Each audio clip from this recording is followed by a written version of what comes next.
Assalamualaikum warahmatullahi wabarakatuh.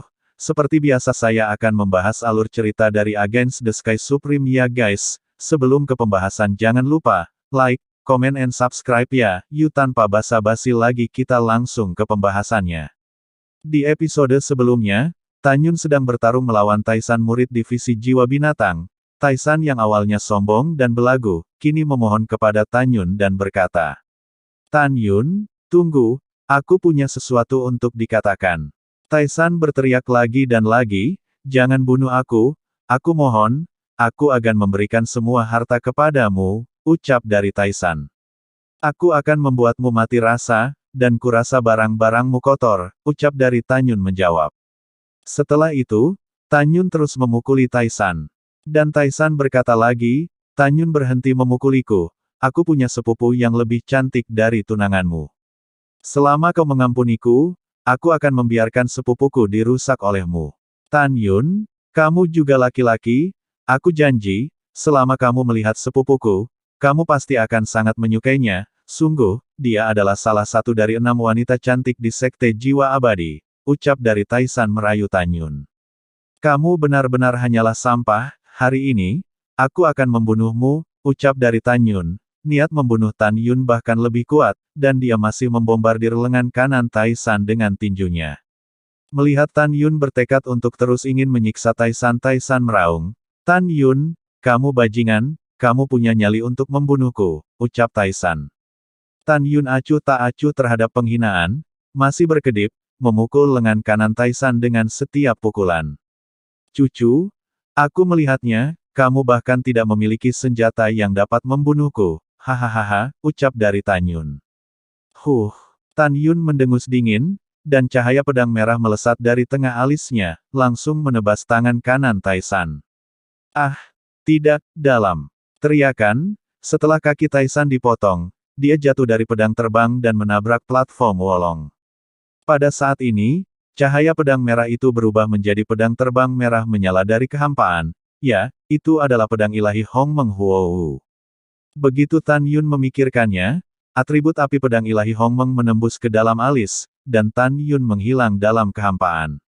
Saat berikutnya, Tanyun muncul di platform wolong, menginjak bagian belakang Taisan dengan kakinya, dan sudut mulutnya sedikit terangkat. "Bagaimana? Fakta telah membuktikan bahwa kamu salah. Aku memang memiliki senjata ajaib untuk membunuhmu. Namun, aku tidak akan menghabisimu dengan pedang seperti itu. Kamu tidak tahu tidak masalah, kenapa aku terus memukul lengan kananmu, kamu akan segera tahu," ucap dari Tanyun. "Tanyun, bajingan, apa yang kamu inginkan?" ucap dari Taisan meraung dengan suara serak. "Bagaimana menurutmu?" Tanyun berkata dengan ringan, dan tiba-tiba membungkuk, meraih lengan kanan Taisan yang berdarah dengan kedua tangan, "Daen." Tanyun menggunakan kedua tangannya untuk mematahkan lengan kanan Taisan.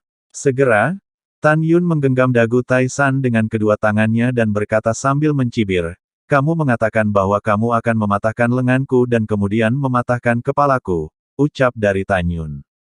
"Apakah sakit?" ucap dari Tanyun. Mendengar ini, mata Taisan melotot, panik dan putus asa. Baru saat itulah Taisan tahu bahwa Tanyun telah menyerang lengan kanannya dengan kejam, hanya untuk mematahkan lengannya sendiri. Tanyun telah mematahkan tulangnya. "Tidak!" auman Taisan sebelum kematiannya tiba-tiba berhenti, dan Tanyun memutar lehernya. Setelah Taisan meninggal, Tanyun bangkit dan tidak segera melucuti formasi pedang ilahi Hongmeng. Jika sekarang Tanyun membongkar formasi pedang tidak diragukan lagi akan mengungkapkan kekuatannya. Lagi pula, hanya setengah jam dari konfrontasi antara dia dan Taisan sampai dia terbunuh. Tanyun mengambil cincin penyimpanan yang dijatuhkan Taisan di atas arena dan menemukan bahwa tidak ada yang baik di dalamnya kecuali beberapa batu spiritual. Tanyun mengambilnya dan membuang kembali cincin penyimpanannya, lalu duduk bersila dan mendapatkan kembali kekuatannya. Setelah setengah jam, malam semakin gelap. Di atas puncak raksasa Panlong, Master Sekte, hingga 9 kepala suku, berbagai tetua, dan lebih dari 600.000 murid, masih menatap dengan tenang, menyelimuti formasi pedang di atas arena Wolong No kedua. Keberadaan formasi pedang mengungkapkan pesan bahwa Tanyun belum mati. Puluhan ribu murid dari garis keturunan jiwa binatang tidak lagi tenang dan tenang. Mereka tidak bisa membayangkan mengapa Taisan, yang telah mengeluarkan darah dan transformasi jiwa dari buku rahasia jiwa-jiwa binatang, tidak membunuh Tan Yun begitu lama. Pada saat ini, di puncak gunung, seorang murid tiba-tiba berteriak, "Lihat, semuanya, formasi pedang akan segera pecah," begitu kata-kata itu jatuh, formasi pedang pembantaian Hong Meng yang menutupi teras Wolong kedua hancur. Tan Yun berdiri di tengah panggung dan muncul di hadapan semua orang. Dan di depannya adalah mayat Taisan yang kehilangan kedua tangan dan kakinya yang terpelintir. Murid dari jiwa binatang, melihat mayat Taisan, mengungkapkan keterkejutan dan kengerian di matanya. Mereka tidak menyangka Tarzan akan mati. Bagaimana ini bisa terjadi? Siapa yang bisa memberitahuku bagaimana ini bisa terjadi? Senior Taisan, dia telah berhasil mengolah buku rahasia jiwa binatang, bagaimana mungkin dia bisa mati? Ah, kakak senior Taisan, ucap dari para murid divisi jiwa binatang. Tangisan para murid dari garis jiwa binatang berlama-lama di telinganya, di gedung giok. Wu Hong menatap kosong ke mayat Taisan, tidak dapat pulih untuk waktu yang lama. Setelah keheningan singkat, Wu Hong tampak sedih dan tiba-tiba menangis. "Ya Tuhan, mengapa Anda memperlakukan saya Wu Hong dengan tidak adil? Anda telah mengambil nyawa murid tertua dan kedua saya, juga merenggut nyawa putraku Fei Xiong, mengapa kau merenggut nyawa muridku yang ketiga?" ucap dari Wu Hong. Air mata keruh jatuh dari pipi keriput Wu Hong. Tidak ada yang bisa mengerti bagaimana perasaannya. 3 murid yang paling dia cintai, dan putranya, semuanya mati dalam 2 hari. Pukulan semacam ini, jika itu adalah orang biasa, akan cukup untuk runtuh. Tapi Wu Hong tidak mau. Dia diam-diam bersumpah untuk menemukan kesempatan untuk membunuh Tan Yun dan Mu Mengyi. Pada saat ini, kemuliaan adalah milik divisi alkemia, dan di wajah gadis Sen Subing, sulit untuk menyembunyikan kegembiraan dan kegembiraan. Ketika Taisan menampilkan buku rahasia jiwa binatang, hati Sen Subing juga melayang. Dia khawatir Tan Yun bukan lawannya. Sampai sekarang, melihat Tan Yun menang dan debu mereda, dia lega. "Hahaha, kerja bagus," ucap dari Sen Qingqiu. Di puncak, Sen Qingqiu, yang berada di depan murid Dan Mai, tertawa terbahak-bahak. Murid-murid kebun obat Ling Shan bersorak. Dan pada saat ini, di arena Wolong ketiga, jenius dari berbagai divisi yang memasuki duel kedua, kecuali Sue Zian dan Mu Mengyi, semua memiliki ekspresi suram di wajah mereka. Jika mereka tidak melihatnya dengan mata kepala sendiri, akan sulit bagi mereka untuk percaya bahwa Taisan akan mati di tangan Tan Yun. Pada saat yang sama, mereka memutuskan bahwa jika mereka bertemu Tan Yun berikutnya, mereka tidak akan pernah memberi Tan Yun waktu untuk menggunakan formasi pedangnya. Tantai Xuanzong menatap tubuh Tan Yun dan Taisan, tak perlu dikatakan, Tantai Xuanzong kini lebih bahagia daripada khawatir. Tantai Xuanzong tidak menyangkal bahwa sangat disayangkan bahwa Taisan meninggal, tetapi dia tahu bahwa dibandingkan dengan Taisan, Tan Yun jauh lebih baik daripada Taisan dalam setiap aspek.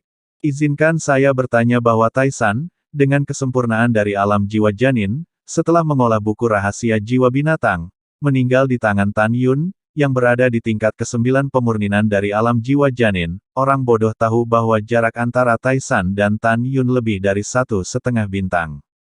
Si Changqing menghela nafas dan memerintahkan murid-muridnya untuk menyingkirkan tubuh Taisan. Tan Yun melewati dataran rendah, muncul di arena Wolong ketiga, dan datang ke sisi Mu Mengyi dan Sue Zian. Di bawah langit berbintang, Zhong Wuxiao menatap Tan Yun dengan kagum, matanya seperti mata air, dan kasih sayang yang kuat. Tan Yun tiba-tiba menoleh ke belakang, dan menatap Zhong Wuxiao, yang ada di antara kerumunan, dengan kelembutan di matanya yang berbintang. Setiap kali kompetisi 9 divisi diadakan, murid dalam selalu memiliki kejeniusan untuk jatuh, dan mati karena kanibalisme. Master Sekte akan mengikuti strategi Tan Yun. Selama 200 tahun, sekte ini belum bisa menyatukan 9 divisi. Biarkan aku, Tantai Xuanzong dari Huangfu Shengzong, aku akan menyatukan 9 divisi dan menghindari situasi kanibalisme, gumam dari Tantai Xuanzong. Tantai Xuanzong mengambil keputusan diam-diam, dan berkata, 13 orang yang memasuki putaran kedua kompetisi 8 terkuat daftar Wolong akan memiliki istirahat malam ini, dan putaran kedua akan dimulai besok tengah malam. Kompetisi kelima akan berlanjut sampai tempat pertama dan kedua dalam daftar Wolong lahir. Pada saat itu, murid lain akan bersaing untuk yang ketiga hingga ke-8 tempat di daftar Wolong, ucap dari Tantai Xuanzong. 13 orang yang telah memasuki kompetisi kedua adalah di divisi jiwa suci, yaitu Xiang Sengtian, Kesinyi, Kang Xiyuan. Di divisi jiwa kuno, yaitu Jun Buping, Xiao Qingxuan, Sangguan Bingbing. Di divisi angin dan guntur ada Tukau Jun Luren, Gu Yishan. Di divisi 5 jiwa cuma ada Sue Zian. Di divisi jiwa binatang cuma ada Chen Song. Divisi jimat, ada Huang Futin Feng. Dan yang terakhir di divisi alkemia ada Tan Yun, dan Mu Mengyi. Saat ini larut malam, dan 13 orang yang berpartisipasi dalam duel kedua besok meninggalkan arena Wolong dan kembali ke kerumunan murid dengan divisi mereka sendiri. Kepala dan guru dari 13 orang meninggalkan tempat duduk mereka di Yulou satu demi satu dan menemukan murid-murid mereka. Setelah memasang penghalang kedap suara, mereka mulai menjelaskan sesuatu.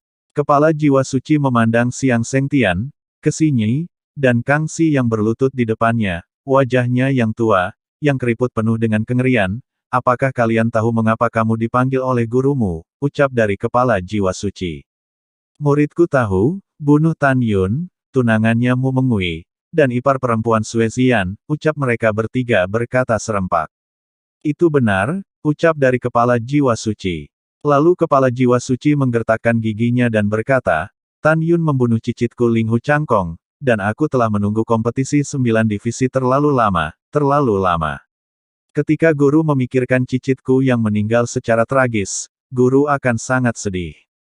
Kalian harus ingat, jika kalian bertemu Tan Yun, kalian harus membiarkannya mati, ucap dari Tan Yun.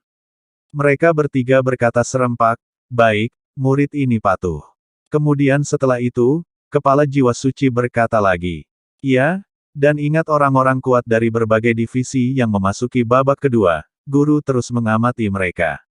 Di antara mereka, Tan Yun, Mu Mengyi, Jun Buping, Xiao Qingxuan, Sangguan Bingbing, Huang Futing Feng, jika kalian bertemu 6 orang ini, jangan anggap enteng, yang lain tidak perlu khawatir, ucap dari kepala jiwa suci. Mereka bertiga mendengar kata-kata itu dan berkata serempak, baik guru, kami ingat ajaran guru, ucap dari mereka bertiga. Di penghalang kedap suara lainnya, kepala divisi jiwa kuno memandang 3 orang murid di depannya, yaitu Buping, Xiao Qingxuan, Sangguan Bingbing, dan kemudian berkata dengan alis dan garis vertikal, ingat, Anda memiliki 6 lawan, mereka adalah Tan Yun, Mu Mengyi, Xiang Sengtian, Huang Futing Feng, Kesinyi, dan Kang Xiyuan. Terutama Tan Yun, dan Mu Mengyi, formasi pedang Tan Yun adalah mungkin sangat kuat, dan 2 tembakan Mu Mengyi telah menghancurkan senjata roh tingkat rendah dari atribut kematian. Sampai sekarang, guru belum melihat kekuatannya yang sebenarnya, ucap dari kepala divisi jiwa kuno.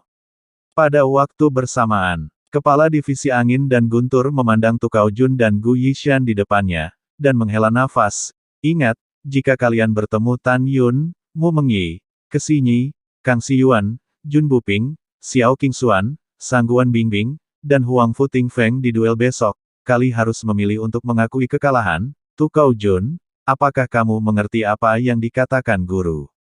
Apakah kamu melihatnya? Dalam kompetisi ini, Tan Yun, Mu Mengjia, Kesinyi, Kang Xiyuan, keempatnya jelas-jelas kuda hitam. Kekuatannya pasti di atasmu, terutama Kang Xiyuan dan Tan Yun, mereka benar-benar kejam, ucap dari kepala divisi angin dan guntur. Baik murid patuh, ucap dari kedua murid divisi angin dan guntur. Dan pada saat ini, si Changqing dan tetua kedua dari jiwa binatang, Murong Hong, memanggil Chen Song. Murid telah melihat kepala dan kakek, ucap dari Chen Song dan kemudian Chen Song berlutut dan menatap keduanya. Bangun, si Changqing meminta Chen Song untuk bangun dan berkata, kepala ini telah berdiskusi dengan kakekmu. Dalam pertempuran besok, jika kamu bertemu Luren, Gu Yishan, dan Sue Zian, kamu akan bertarung, jika kamu bertemu dengan orang lain, kamu harus mundur secara otomatis, ucap dari si cangking. Chen Song tertegun sejenak, dan kemudian dia membungkuk dan berkata, murid patuh, ucap dari Chen Song. Baiklah, kalian berdua berbicara perlahan, kepala ini akan pergi duluan, ucap dari si cangking.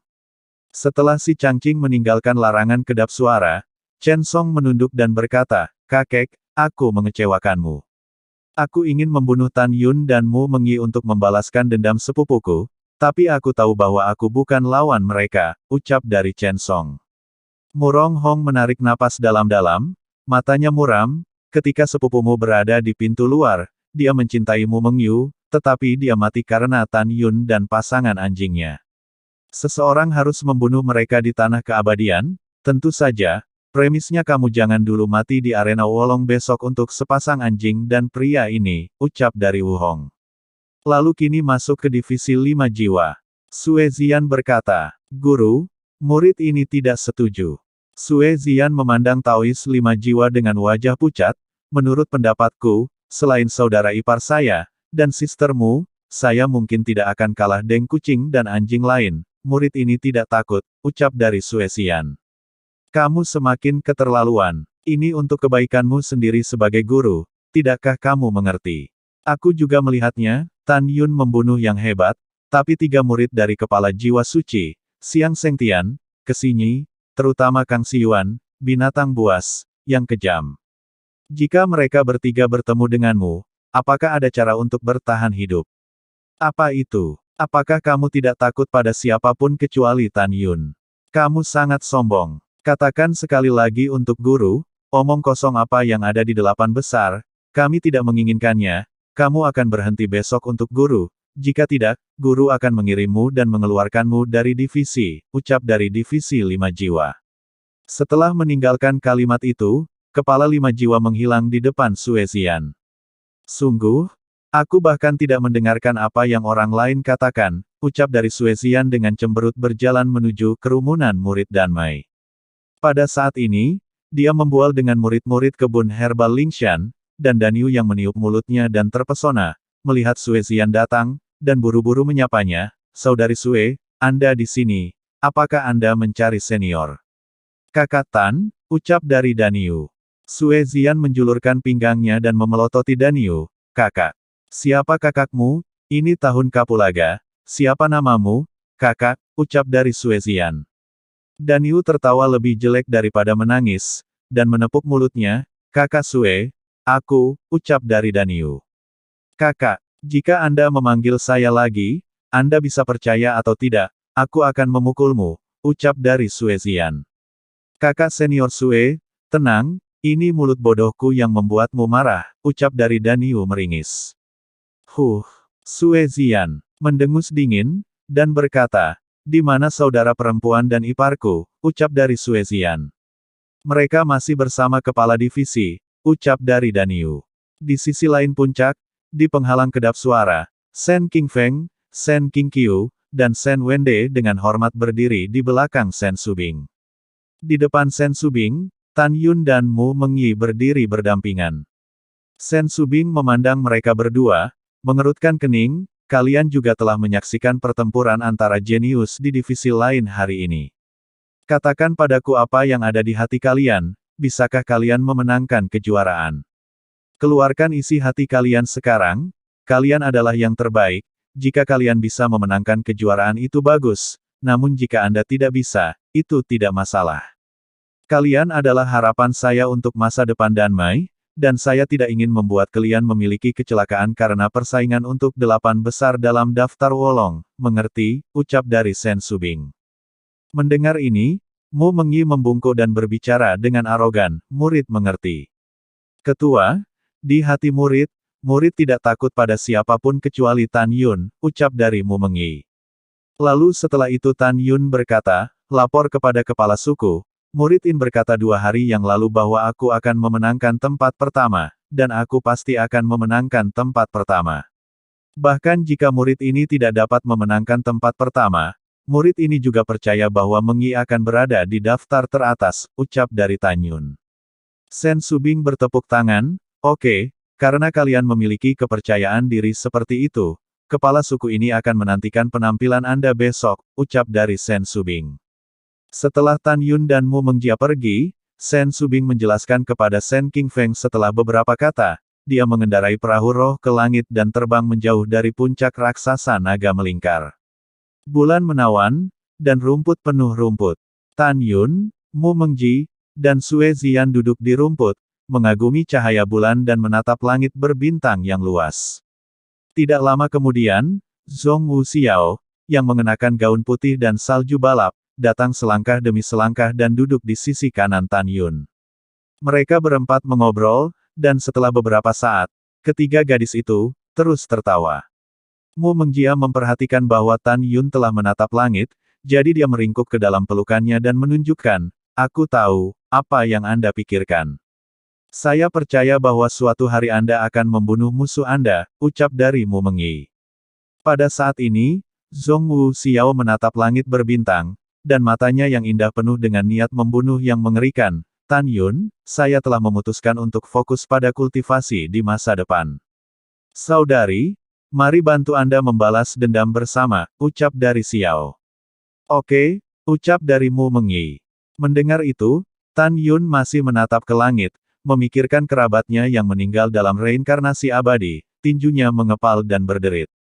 Hei gelombang hei, apa kalian menyembunyikan sesuatu dariku, ucap dari Sue Ziyan mengernyitkan hidungnya dan terlihat bingung.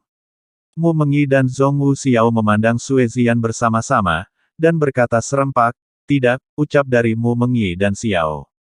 Tidak, apakah kalian pikir saya bodoh? Saya dapat memberitahu Anda memiliki sesuatu di pikiran Anda. Kakak ipar, apa yang kamu sembunyikan dariku? Jika kamu tidak memberitahuku, aku akan mengabaikanmu di masa depan, ucap dari Sue Ziyan. Mendengar ini, Tan Yun, yang menatap langit berbintang, menarik tujuan, dan niat membunuh di matanya menghilang. Dia memandang Sue Ziyan dan berkata, ini benar-benar bukan apa-apa, ucap dari Tan Yun. Kakak ipar, kamu benar-benar tidak mengatakan apa-apa. Senyum penuh arti melintas di wajah Sue Ziyan, dengan kelicikan yang tidak tersamar di matanya. Kakak ipar, apakah Anda masih ingat apa yang terjadi ketika Sister Mu dan Sister Xiao meminta saya untuk mengirimi Anda surat, ucap dari Sue Ziyan. Ada apa? Saya tidak mengerti apa yang Anda katakan, ucap dari Tan Yun bingung. Oke, kalau begitu izinkan saya mengingatkan Anda bahwa waktu itu saya menutupi mata Anda dan meminta Anda untuk menebak siapa saya, tetapi Anda menebak itu saya, ucap dari Sue Ziyan. Sue Ziyan mengklik, dan itu terlihat samar-samar. Ada sedikit rasa malu di wajahnya, tapi Ziyan sangat hebat menyembunyikan perasaannya, dan langsung kembali normal. Sue Ziyan datang ke punggung Tan Yun, mengulurkan jarinya, dan dengan cepat menulis di punggung Tan Yun. Kalian bertiga pasti menyembunyikan sesuatu dariku, jika Anda tidak memberitahu saya akan memberitahu kepada Sister Mu dan Sister Xiao, bahwa Anda menghina saya, kata-kata yang tertelus oleh Sue Ziyan. Tan Yun dengan jelas ingat bahwa alasan mengapa dia bisa menebak Sue Ziyan di awal adalah karena kebanggaan pada dadanya yang menempel di punggungnya. Ukuran timbangan untuk menilai itu miliknya. Dan Sue Ziyan, kini mengancam dirinya sendiri dengan masalah ini. Tan Yun tidak memikirkan Sue Ziyan, tapi dia masih ingat masalah ini. Sudah ditetapkan bahwa Mu Mengyi dan Zhong Wu Xiao tidak boleh mengetahuinya. Jadi Tan Yun berkata dengan senyum acuh tak acuh, oke, aku akan memberitahumu ketika kompetisi besar selesai. Sekarang ada banyak orang di puncak, ini bukan waktunya untuk membicarakan banyak hal, ucap dari Tan Yun. Sue Ziyan kemudian meninggalkan Tan Yun kembali dengan senyuman. Tan Yun, apa yang baru saja dilakukan Ziyan, ucap dari Mu Mengji bertanya dengan rasa ingin tahu. Tidak apa-apa, ucap dari Tan Yun santai. Kamu tidak mengatakan yang sebenarnya ketika kamu melihatnya. Mu Mengji menatap Sue Ziyan, katakan padaku, apa yang kamu lakukan di belakang Tan Yun barusan, ucap dari Mu Mengyi. Saudarimu, aku tidak akan memberitahumu, ini dari saya dan ipar saya. Rahasia. Di bawah langit berbintang, Sue Ziyan masih riang, tetapi ketika dia memikirkan tatapan Tan Yun di dadanya saat itu, jantungnya berdetak kencang. Di sisi lain dari puncak, Gongsun Ruoxi berdiri tegak dan ramping sendirian, melihat ke kejauhan, matanya dipenuhi dengan kebencian yang mendalam. Karena dia dijemput oleh kakeknya Gongsun Yangchun. Keesokan harinya, matahari terbit dan waktunya semakin dekat. Sen Subing mengendarai perahu roh, terbang kembali ke puncak raksasa naga melingkar, dan datang ke Tan Yun, Zhong Wuxiao, Mu Mengyi dan Sue Zian, dan memberikan pedang terbang bermutu tinggi dengan atribut kematian kepada Mu Mengyi. Setelah itu, Mu Mengyi dengan senang hati menerima pedang terbang. Mu Mengyi cukup tersentuh, karena Mu Mengyi mengetahui dari mulut Sen Subing bahwa Sen Subing pergi ke kota Xianmenfang semalaman dan membeli pedang terbang untuk dirinya sendiri. Pada saat ini, murid 9 divisi berbaris di puncak-puncak, berdiri dengan tenang. Dan di arena Wolong nomor 3, 13 jenius yang berpartisipasi dalam duel kedua sedang menunggu. Di gedung giok, Tantai Xuanzong menatap ke-13 orang itu, dan berkata dengan keras, pertandingan kedua akan berlangsung selanjutnya, dan salah satu dari mereka dapat langsung maju ke pertandingan ketiga, ucap dari Tantai Xuanzong. Tantai Xuanzong melambaikan tangan kanannya, dan segera, tirai tipis seukuran 13 kepalan tangan berubah menjadi tirai cahaya di atas kepala 13 orang. Di dalam tirai cahaya, ada 6 pasang nomor yang sama, dan 1 nomor tunggal. Jika nomor undian Tan Yun adalah 1, maka dia akan berhadapan dengan murid lain yang mendapat undian 1. Di antara 13 orang, siapa yang beruntung, akan mendapat 0 yang berbeda, dan akan langsung masuk ke pertandingan ketiga. 13 orang Tan Yun melepaskan kekuatan spiritual, dan saat mereka menabrak 13 tirai cahaya berdesir, dan sejumlah angka muncul di setiap tirai cahaya. Angka-angka itu berlanjut untuk sementara waktu, dan kemudian menghilang bersama dengan tirai tipis. Hasilnya adalah Xiang Sengtian dari garis keturunan jiwa suci seri 1, dan garis keturunan angin dan guntur Tukau Jun juga 1, yang berarti keduanya memiliki pertandingan kedua di game pertama. Game kedua, Divisi Jiwa Kuno Jun Buping vs Divisi Jiwa Kuno Sangguan Bingbing. Game 3 Gu Yishan dari Divisi Angin dan Guntur, vs Kesinyi Divisi Jiwa Suci. Game keempat, Divisi Jimat Huang Futing Feng vs Chen Song di Divisi Jiwa Binatang. Game 5, Tan Yun vs Setan Gelap Kang Siyuan. Game ke-6 Mu Mengyi vs Xiao Qingxuan. Pada akhirnya, Sue Zian langsung maju ke pertandingan ketiga. Begitu hasil ini keluar, ada kegemparan di antara penonton. Semua orang memandang Tan Yun dan Kang Siyuan dengan ekspresi berbeda. Mereka tidak pernah berpikir bahwa di game kedua, keduanya akan bertemu. Di hati semua orang, Tan Yun dan Kang Siyuan termasuk dalam jenis orang kejam yang sama. Mereka juga dapat melihat bahwa kekuatan Tan Yun dan Kang Siyuan pasti akan berada di peringkat 6 besar di antara 13 orang. Pada saat yang sama, dalam pikiran semua orang, kekuatan dari 4 pertandingan pertama hampir menjadi perbedaan antara kedua belah pihak, dan diperkirakan beberapa orang akan mengakui kekalahan. Namun yang paling seru adalah pertandingan antara Tan Yun dan Kang Siyuan di game kelima, dan pertarungan antara Mu Mengjia dan Xiao Qingxuan. Dua ronde ini pasti akan menjadi duel yang kuat, dan tidak diketahui siapa yang akan terbunuh. Tetapi pada saat ini, Sue Zian tertawa terbahak-bahak sehingga dia tidak menyangka bahwa dia akan dipromosikan secara langsung seperti ini. Wosh, di arena Wolong nomor 3, Xiang Sengtian menyapu dataran rendah dan muncul di arena Wolong nomor 2 dengan anggun. Nenek, aku bertemu dengannya di babak pertama, Dewa Pencuri, ini bermain dengan Kucao, ucap dari Tukau Jun dari Divisi Angin dan Guntur. Tukau Jun, pria gemuk besar, gemetar, melompat ke arena Wolong, dan mengepalkan tinjunya ke Xiang Sengtian. Saya berhenti, ucap dari Tukau Jun. Konsesi, Xiang Sengtian menang tanpa perlawanan dan menyapu ke teras Wolong nomor 3. Melihat ini, para murid tidak terkejut. Mereka tahu bahwa Tukau Jun sangat kuat, tetapi dia memang tidak lebih kuat dari Xiang Sengtian. Bagaimanapun, Xiang Sengtian adalah kandidat populer untuk memenangkan kejuaraan. Di babak kedua, Divisi Jiwa Kuno, Jun Buping berdiri menghadap Sangguan Bingbing yang telah lama disukai, dan berkata dengan tulus, Bingbing, aku tidak ingin kamu bertarung dengan mereka di game ketiga, kamu dan aku kekuatannya sama, serahkan game ini padaku, ucap dari Jun Buping. Jun Buping tentu saja tidak ingin membiarkan wanita kesayangannya mengambil risiko, jadi dia ingin memenangkan game ini dan dengan lancar memasuki game ketiga untuk bersaing dengan yang kuat. Sangguan Bingbing menatap Jun Buping, dan akhirnya mengangguk sedikit, hati-hati dalam pertarungan di belakangmu, ucap dari Sangguan Bingbing. Begitu kata-kata itu jatuh, Sangguan Bingbing menyapu keluar dari arena dan Jun Buping memenangkan ronde kedua. Di ronde ketiga, Gu Yishan dari Angin dan Guntur, dan Kesinyi dari Jiwa Suci, memanjat arena Wolong nomor 2, dan Gu Yishan mematuhi kata-kata guru tadi malam dan mengakui kekalahan di tempat. Kesinyi melaju ke babak ketiga. Di game keempat, Huang Futingfeng dan Chen Song langsung kebobolan dan berhenti, Huang Futingfeng maju ke game ketiga.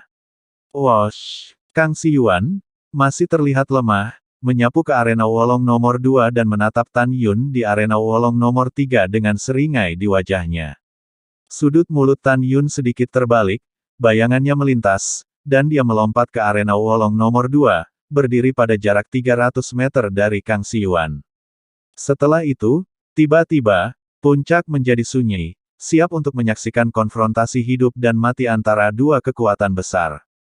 Alasan mengapa semua orang yakin bahwa antara Tan Yun dan Kang Siyuan, seseorang harus mati, ada dua alasan.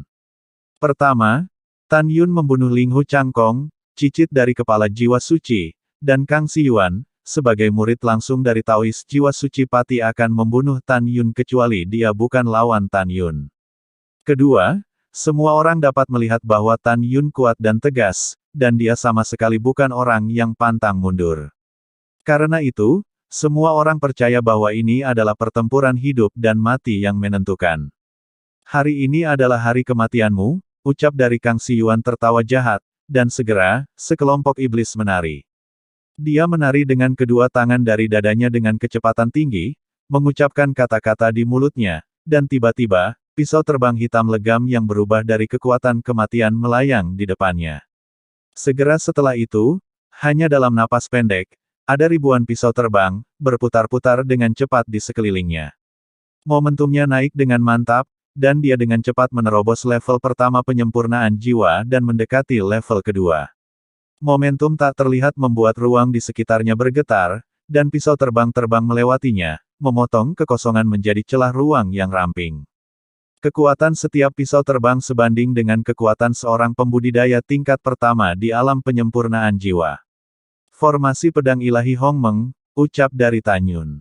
Pada saat ini, Tan Yun dengan cepat mengatur formasi pedang, menyebabkan Kang Siyuan, yang sedang melakukan tarian setan, muncul dalam kekacauan. Munculnya formasi pedang sangat mengecewakan sebagian besar murid yang menyaksikan kegembiraan di puncak. Mereka ingat dengan jelas bahwa tadi malam, Kang Siyuan mengalahkan Wu Ling, yang diakui sebagai pembangkit tenaga listrik nomor 1, dengan satu gerakan oleh sekelompok setan.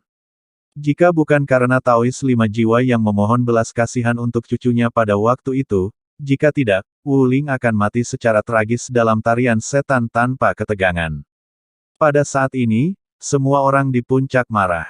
Bagaimanapun, mereka tidak dapat melihat situasi dalam formasi pedang. Semua murid mengungkapkan pendapat mereka dan mulai berbicara tentang apakah Tan Yun dapat menahan serangan iblis. Lalu setelah itu, bagaimanakah kelanjutan ceritanya? Next di episode berikutnya ya. Wassalamualaikum warahmatullahi wabarakatuh.